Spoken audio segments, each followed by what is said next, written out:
The Emperor Penguin's New Clothes. There was once an Emperor Penguin who was so fond of fine clothes that he spent nearly all his money on them. He had a different outfit for every hour of the day, and if he didn't have anything new to wear, he was soon filled with boredom.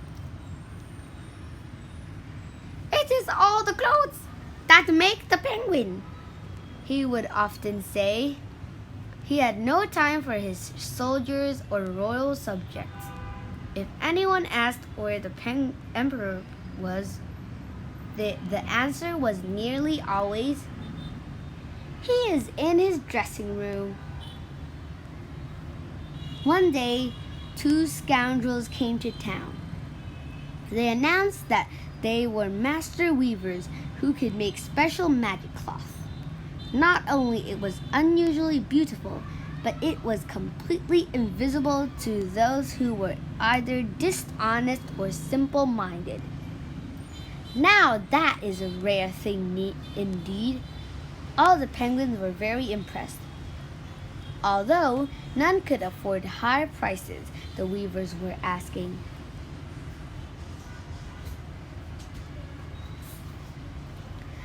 When news of the magic cloth reached the Emperor Penguin, he thought, "That is the thing for me. With suit made of this cloth, I will be able to tell who in my court can be trusted and who are foolish ones. I must order some of this cloth at once." So the Emperor Penguin commanded the weavers to make some special cloth for him. Large amounts of gold were paid to them, and they were given the finest silk thread with which to weave the cloth. The scoundrels set up 2 huge weaving looms, but they kept the silk for themselves. They sat down at the looms day and night, pretending to be very busy, though there was no thread on the machines at all. After a time, the emperor wondered how his cloth was coming along, so he sent 3 trusted high officials to inspect it for him. The weavers greeted them with much excitement. "See for yourselves," they exclaimed. "The emperor's cloth is the most beautiful we have ever woven." But when the high officials looked at the looms, their beaks dropped. They could see nothing at all. The weavers pointed out the fine details. Pattern here, the colors there. The high officials put their spectacles, but they could not see a single thread. "Is it possible that I am dishonest or simpleton?" each one thought to himself. "Perhaps I am not fit to be a high official. The emperor must never find out." So one of them said, "Marvelous! Such a brilliant colors!" And the others quickly added, "Yes, simply execute. Glorious! We will tell the emperor how wonderful this cloth will be." The emperor was delighted to hear the good news and sent the weavers more gold and silk to finish their work. Again, they kept the silk for themselves and did no weaving at all. Time passed. The emperor grew impatient to see his cloth, so he decided to visit the weavers himself. He took with him his wisest advisors, including the 3 high officials who had been there before. When the emperor arrived at the shop, the weavers bowed low and invited everyone to inspect their looms. "Isn't this the most magnificent cloth you have ever seen?" they said proudly. "Oh yes, exclaimed the high officials, and one added, "Why, the colors are even more vivid than I remembered." Everyone else was speechless. They looked at the looms from every side, and underneath as well, but no one could see even the tiniest bit of cloth. The emperor rubbed his eyes in disbelief. "Good heavens," he thought. "If the others can see the cloth, why can't I? Am I dishonest or simple-minded? This is terrible. No one must find out." So he said, "Why, the cloth is splendid. What fine workmanship. Superb." And the others added their praise. "Indeed, how striking the pattern is. Delightful." The emperor immediately ordered that a suit and a long trailing cape be made from the cloth. "I will wear my new clothes at the grand parade for all to see," he exclaimed. "What a brilliant idea," said the weavers, and they measured him for the suit right then and there. Soon, every penguin in the land was talking about the grand parade.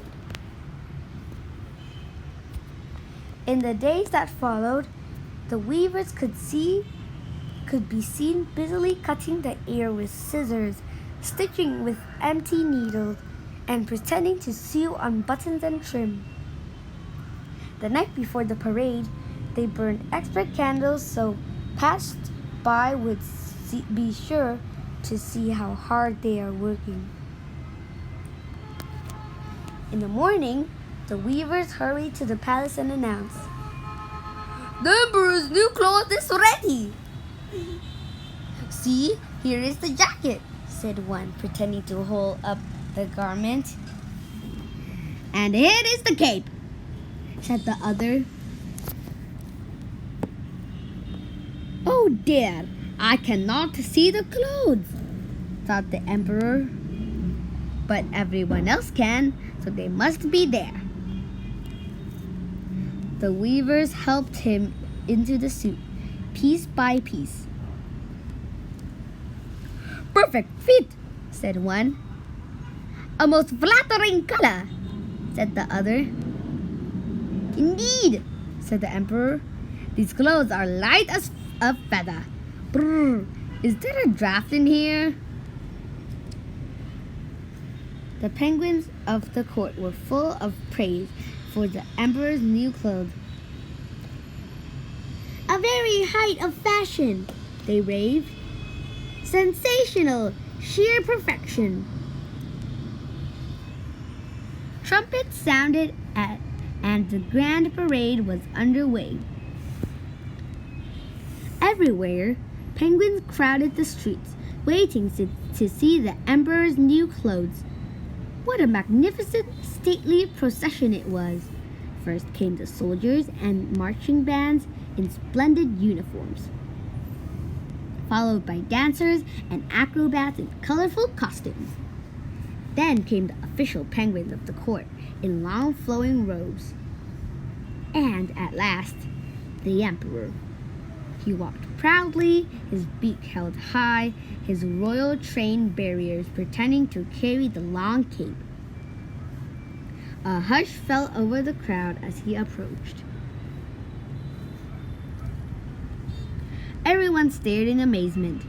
No one could see the emperor's clothes at all, but in a few minutes a few penguins started to cheer, and others joined in. No one wanted to be thought dishonest or simple-minded. "Look at the emperor's new clothes! How magnificent it is!" came the cries of admiration from each side. Everybody waved at the emperor, and the emperor waved back. Suddenly, a small voice rose from the crowd. "But look, the emperor isn't wearing any clothes." The voice came from a very young penguin. Some of the crowd stopped cheering and the penguin called louder. "Can't you see? The emperor isn't wearing any clothes at all." Now the emperor heard him too. He was shocked to hear the young penguin had said. First in whispers, and then louder, until the whole crowd was shouting, "He's right! The emperor has no clothes!" The emperor's beak turned bright red, for he knew it must be true. Now he could only march proudly on, his royal train barriers behind him carrying nothing at all. As for his scoundrels, they were never seen in the town again. The end.